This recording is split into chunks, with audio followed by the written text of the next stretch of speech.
What's up, guys? How's it going, everybody? My name is Blitzwinger, ladies and gentlemen. I just got back from the movie theater for the first time in, I'm trying to think, 18 months?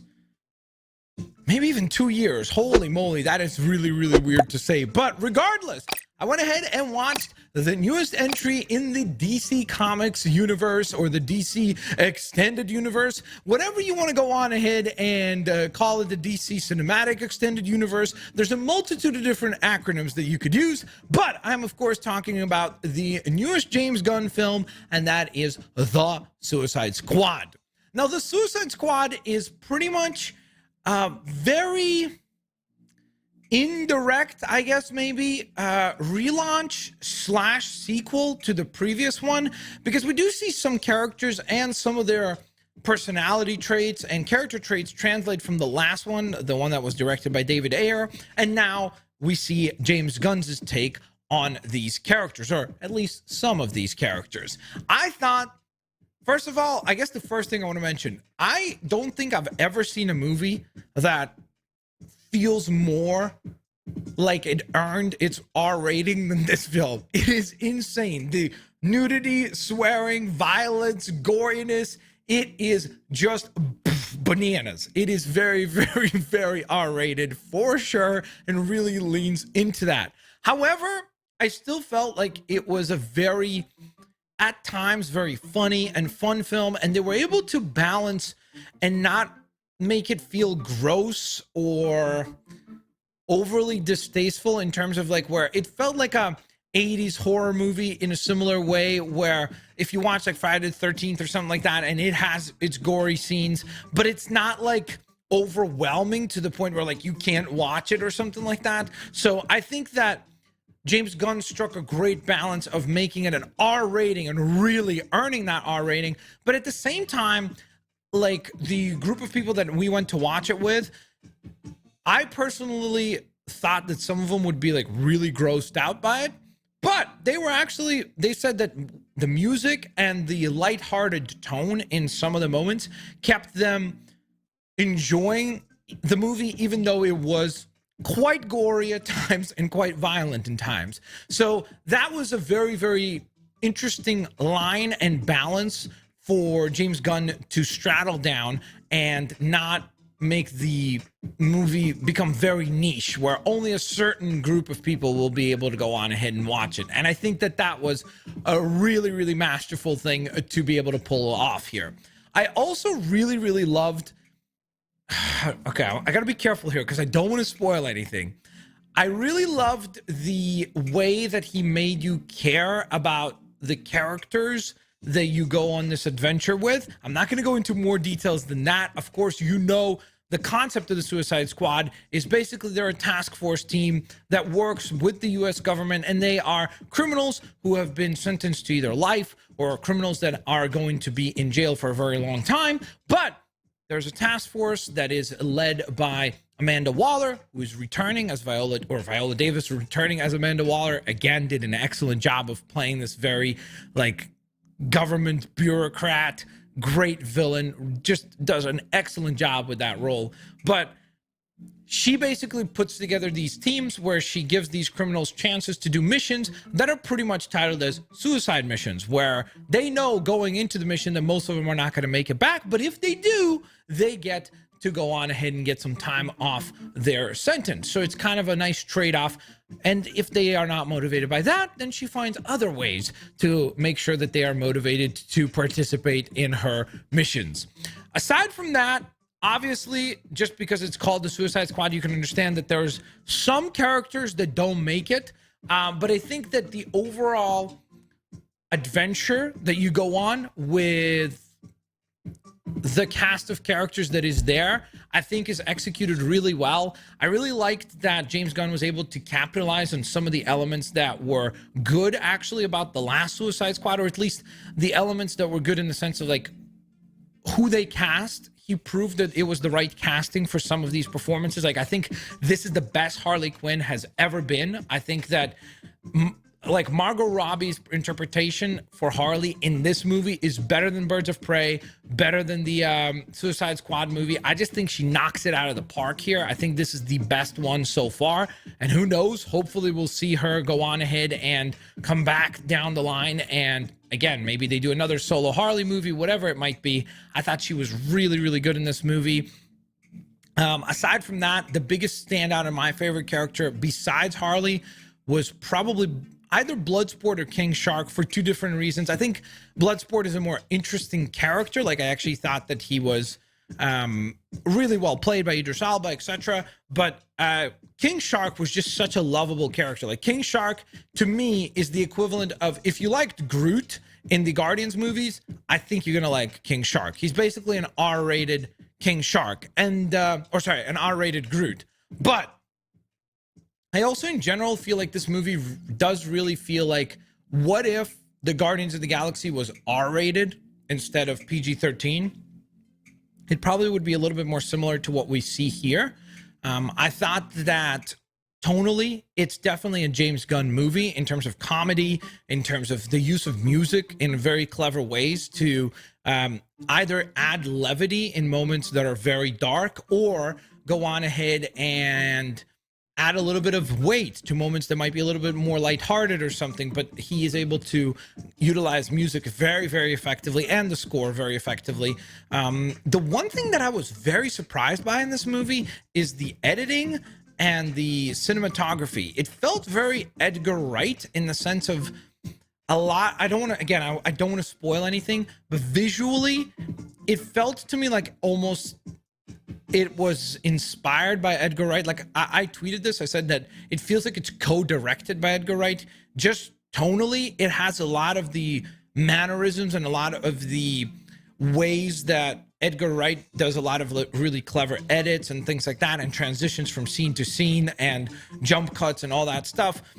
Again, I don't want to get specific because I don't want to spoil things for you guys, but I just really think that that's a very cool new set of skills that I don't think I've ever seen James Gunn utilize in any one of his other movies. Again, I'm not the biggest movie buff, but as far as the films that I've seen that he's done, I don't ever recall him utilizing this particular skill. And I think it was really, really effective and added to the feel of this being a comic book movie. I think that one of the things why so many of us love Into the Spider-Verse is because it wasn't ashamed of being a comic book movie. It really leaned into that. Now, of course, one is animated, one is live action. There's certain limitations in live action, but I just think that the tricks and visual effects that James Gunn utilized here, along with his entire team, I obviously just would not be able to name the actual people who worked on the effects, but bravo to them. I think it was really, really effective in making this feel like, it truly felt like sometimes you were flipping the page in a comic book. And I thought that was really, really cool to see. I think that I could see some people maybe being turned away again because it is an R-rated movie. It really leans into that idea. So if that's something that you don't want from your superheroes, I mean, to be fair, these are not superheroes. These are bad guys who are trying to do a quote-unquote good thing, but again, selfishly. They're doing it from a place of where they have a motivation to do it for their own gain. And so I think that we have to remember that this is not a superhero movie. These characters are not heroes. They are supposed to be villains. They are supposed to be the characters that are the worst of the worst. That's why they're sitting in prison. That's why they will take anything, any opportunity to get out of there. And I think it's important to remember that these are not supposed to be Superman or Batman who have a much higher, like, moral high ground to stand on, where they don't kill or things like that. Like, I just think that considering the source material and considering who you're dealing with, I think that the R rating is necessary and is well earned for sure. Now, with all that in mind, let me know what you guys thought. For me personally, I'm going to go on ahead and give The Suicide Squad a 9 out of 10. I think it's a very, very, very strong entry in the DC universe. I think that this thing stands aside on its own. And what I love about the DC universe right now, where we stand, I love how varied it feels right now. I love that you can have the Suicide Squad, which is something Marvel is not doing right now. And you can have Shazam, which is the opposite end of that particular R rating versus PG rating, where you can have something that is incredibly enjoyable and is made for the entire family and is very much more wholesome, but still a really fun movie like Shazam. But then at the same time, we've got the Suicide Squad. And I think that what this shows is that if Warner Brothers wants to succeed with their DC licenses, I think they really do need to let directors make the movies that they want to make and not worry so much about making it all work within one world. Because I think the reason why maybe the last Suicide Squad did not succeed and why they seem to have like some stinkers every now and again is because they seem to want to force this idea of catching up to the MCU. And I think that it's a silly proposition at this point. I think it's a lot better to just hire talented directors, writers, actors, and then let them make the movie and let them have the vision for the film. Over time, if things start falling into place, like you could see coming out of this particular movie, you could see we're going to be getting a Peacemaker TV show. We are possibly going to get another Harley Quinn movie now. And I think that the reason why that would work is because you established them really well in this film. And so I think that I would love to see Bloodsport and, well, I shouldn't be saying any names just in case of spoilers, but I would love to see some of these characters return and go on another adventure or another mission. And maybe this time they could bring in even a different director. Maybe it doesn't have to be James Gunn. Give another director a chance and see what Suicide Squad team he or she would put together and what kind of a movie we would end up with. The thing that I'm most excited about with this, aside from the fact that it seems like we're possibly going into a new phase with DC, which I know I've said this before after Wonder Woman and Aquaman and Shazam, it seemed like we were on the right track, but then Wonder Woman 1984 happened, which was a bit of a disaster. But the point is, I hope that this maybe gets us back on course and they're able to let directors really make the movies that they want to make and not worry about making them all feel like they're part of the same universe.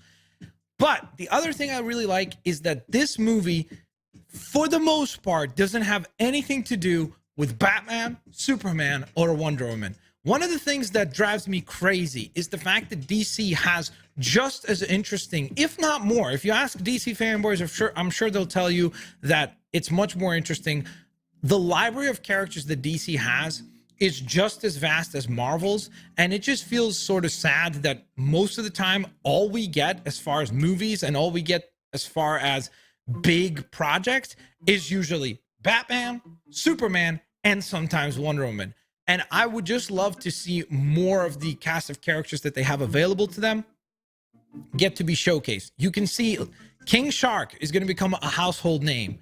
Bloodsport is going to become a household name. Ratcatcher. There's just, I think this is a great move for DC to start looking, and Warner Brothers, to start looking at their library of characters and utilize more of them, because I think there's a lot of interesting characters there. And let's be honest, it gets, as somebody who's the biggest Batman fan in the world, it gets kind of boring to always just see, oh, here's a new take on Batman, here's a new take on Superman. And Wonder Woman is the exception, but still, she definitely gets, out of the trifecta, the Trinity definitely gets the most attention, no doubt about that. And so I'm hopeful that this movie succeeds and that maybe makes DC more confident to start utilizing some of their other characters and really give them a push. Like, where's the Green Arrow movie? Where's the Flash movie? I know it's on the way, but hopefully it'll be good. We'll see. Time will tell, I suppose. So there you guys have it. That is my review. Thank you guys so very much for watching. Literally, again, as soon as I got done watching the movie, got back home, sat down, recorded. I am probably going to do a spoiler review at some point, just because I'd really like to maybe bring on a few people and discuss the movie. I think it'd be really fun. But I really, really had a blast with it. I thought it was a very, very entertaining movie. I think it was over 2 hours long, and it flew right by. Thank you guys so very much for watching. Have an absolutely fantastic day. Peace out. See you later, alligators.